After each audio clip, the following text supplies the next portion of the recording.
সুমন, আমি সত্যি ভীষণ লজ্জিত, কিন্তু তুমি তো জানো যে আমার মনের কি অবস্থা। আমার কাছে আর কোনো রাস্তাই ছিল না।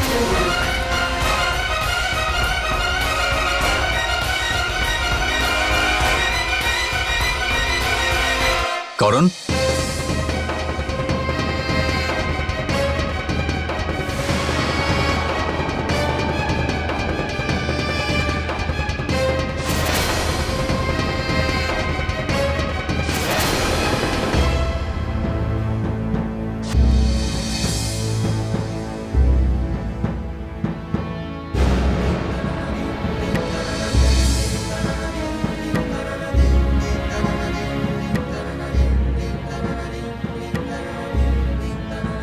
কি হয়েছে? তোমরা অনেকক্ষণ ধরে ঝগড়া করছো, কিছু হয়েছে? না দাদা, সেরকম কিছু নয়। আচ্ছা দাদা, মা ডাকছে, আমি আসছি।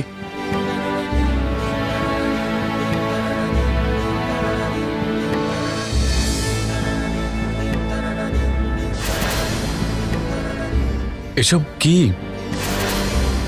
এমন কোনো বিষয় নয়, আমাকে পিঙ্কি ডাকছে, আমি এখন যাই। করণের ব্যাপারটা দিনে দিনে আরো জটিল হয়ে যাচ্ছে। শামলি তো বলল যে করণ আর ওর মধ্যে কিচ্ছু নেই, তাহলে করণের এই অবস্থার কারণ আবার সুমন নয় তো?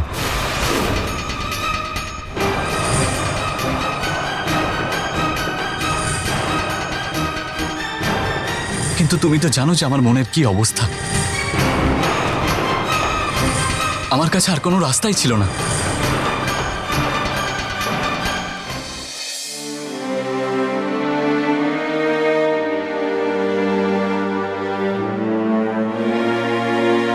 আমি তো অজুহাত দেখিয়ে চলে এলাম, কিন্তু কার্তিকের মনে যে প্রশ্নটার উদয় হয়েছে সেটা তো এখন বাড়তেই থাকবে। কিন্তু কি উত্তর দিতাম আমি ওনাকে? কিভাবে বলতাম যে করণ? না, এই ব্যাপারটাকে এড়িয়ে যাওয়া যাবে না। কার্তিকের মনের সন্দেহ দুই ভাইয়ের মধ্যে দূরত্ব তৈরি করবে।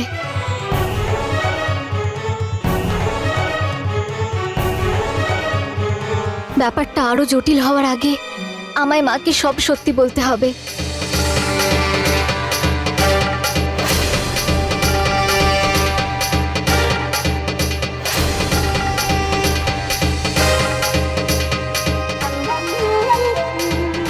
সুমন, কি হয়েছে? তুই এখানে একা বসে আছিস কেন? কিছু চিন্তা করছিস? না তো পিসি। কিন্তু অনেক চিন্তিত দেখাচ্ছিস। একটু অন্যমনস্ক কিছু হারিয়ে গেছে নাকি তোর?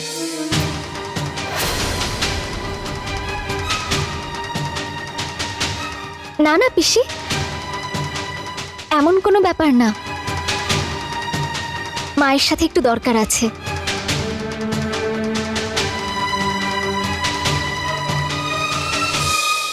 যা, তুই কর কাজ, আর আমি গিয়ে পড়বো তোর ডায়েরি।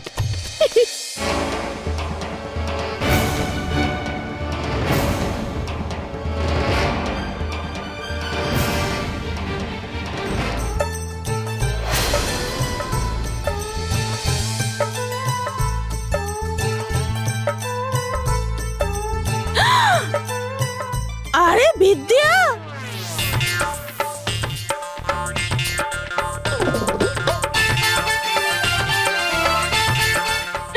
চিনতে পারছিস? আমি সরস্বতী। আর এটা বিদ্যা, এটা বিদ্যা।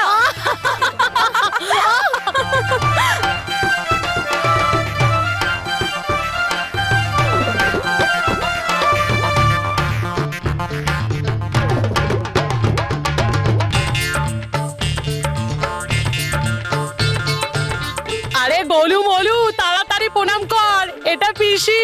না না, বাস বাস বাস। না না, সবাই এখানে কি করে? ঠাম্মা আমাদের থাকার জন্য এই ঘরটাই দিয়েছে। তোমাকেও এই ঘরটা দিয়েছে নাকি? হ্যাঁ হ্যাঁ, এসো এসো এসো এসো এসো। চলো। তোমরা কি করছো মা?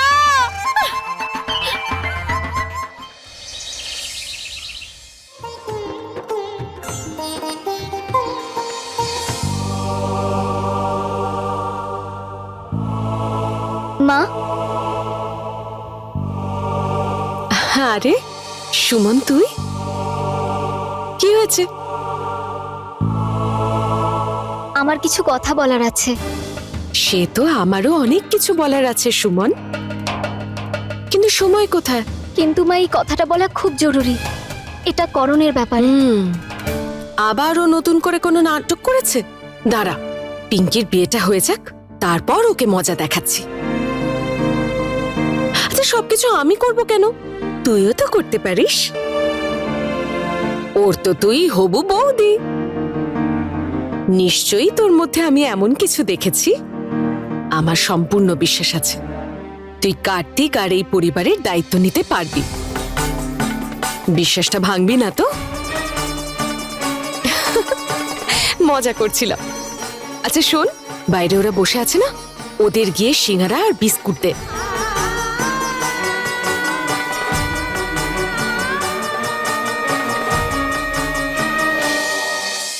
মা, জানি না এই মেয়েটার কি হয়েছে, নিশ্চয়ই আবার নতুন কোনো নাটক করবে।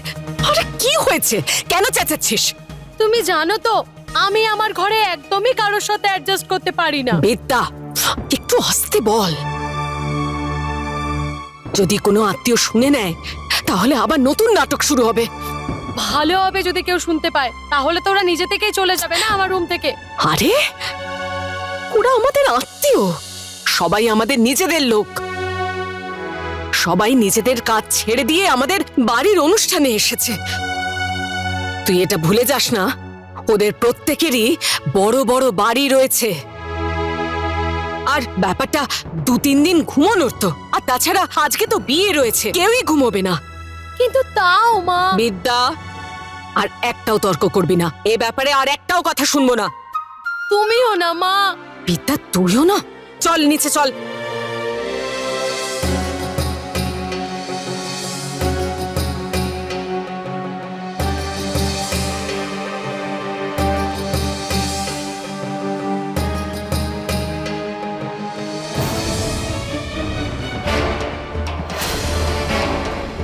আরে আমার ডায়েরিটা এখানে পড়েছিল, তোমরা দেখেছো কি?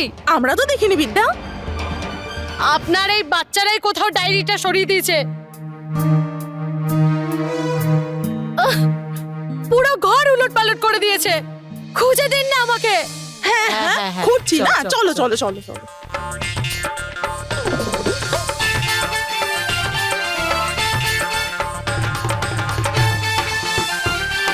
আরে কি করছিস তুই?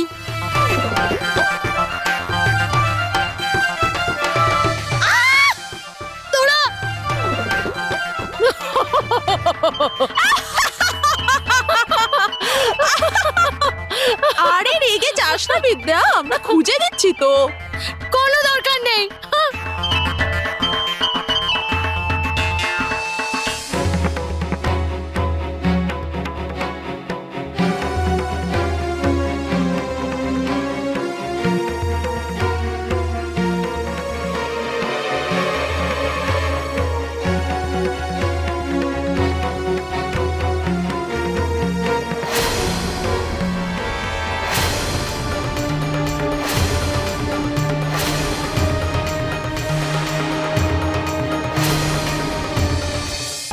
আমার ডায়েরি।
শুনছেন?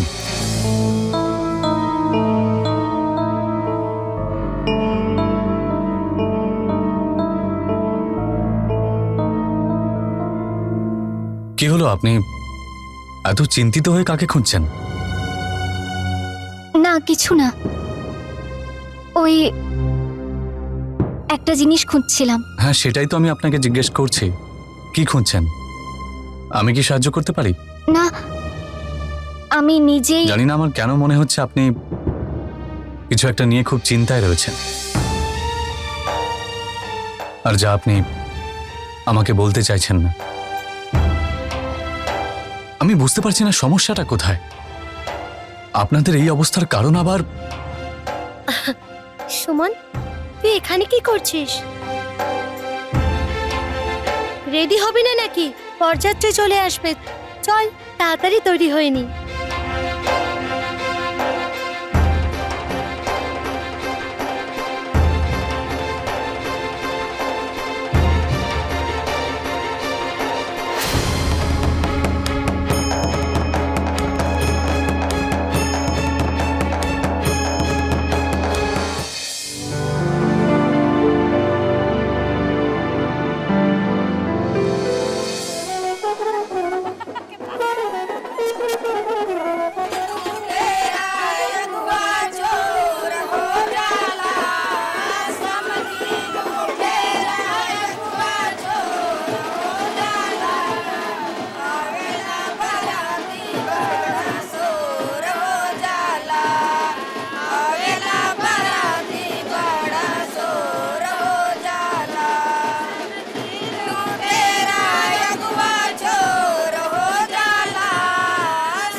ওই পিঙ্কিকে রাগাই, চল।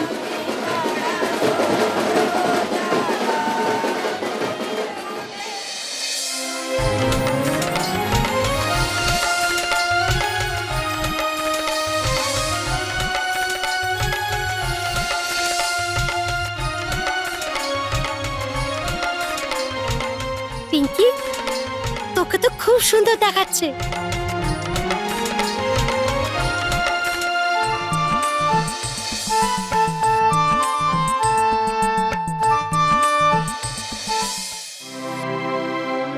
গুড্ডি দিদি, পিঙ্কির বর তো খুব কালো।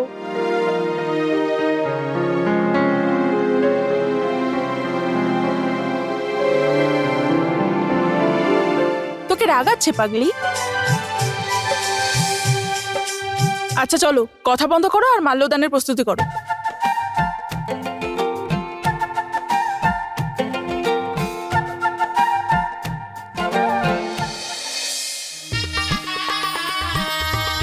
ওং অপবিত্র পবিত্র বা সর্ববচ্চাং গতপিপা দশ্বরের পুণ্যরিকাক্ষং শব্দ অভ্যন্তরং শুচি শিবায় নম কৃষ্ণবায় নম মাধবায় নম নারায়ণায় নম। আপনাদের মধ্যে কেউ সামনে আসুন।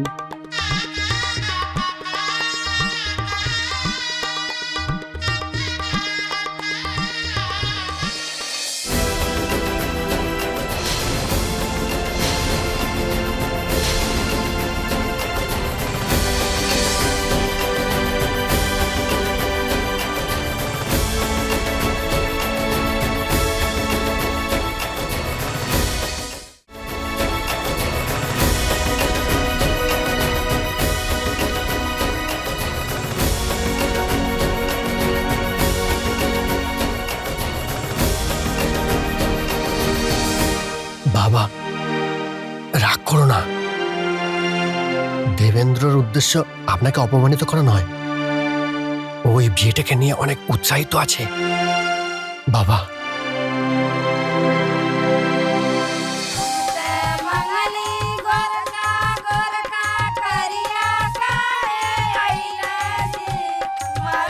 ওং ভূভুবস্য তত্সবিতুর্বন্যং ভর্গদেবস্য ধীমহি ধিয়ো যো ন প্রচোদয়াৎ।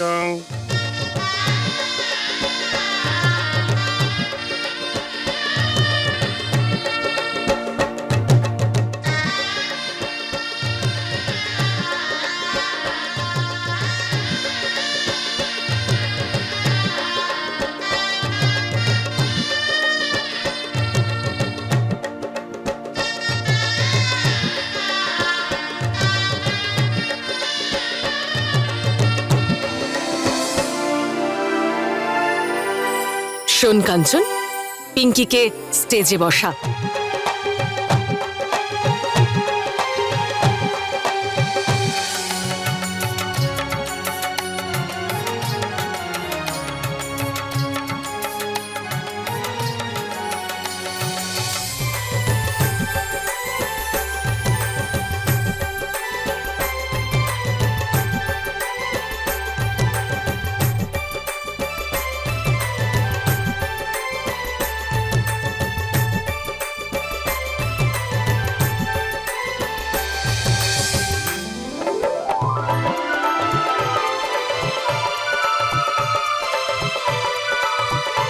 জামাই বাবু, পিঙ্কির হাত পৌঁছাচ্ছে না তো, একটু ঝুঁকে যাও না। দেখ, এখন যদি ঝুঁকি সারা জীবন ঝুঁকতে হবে।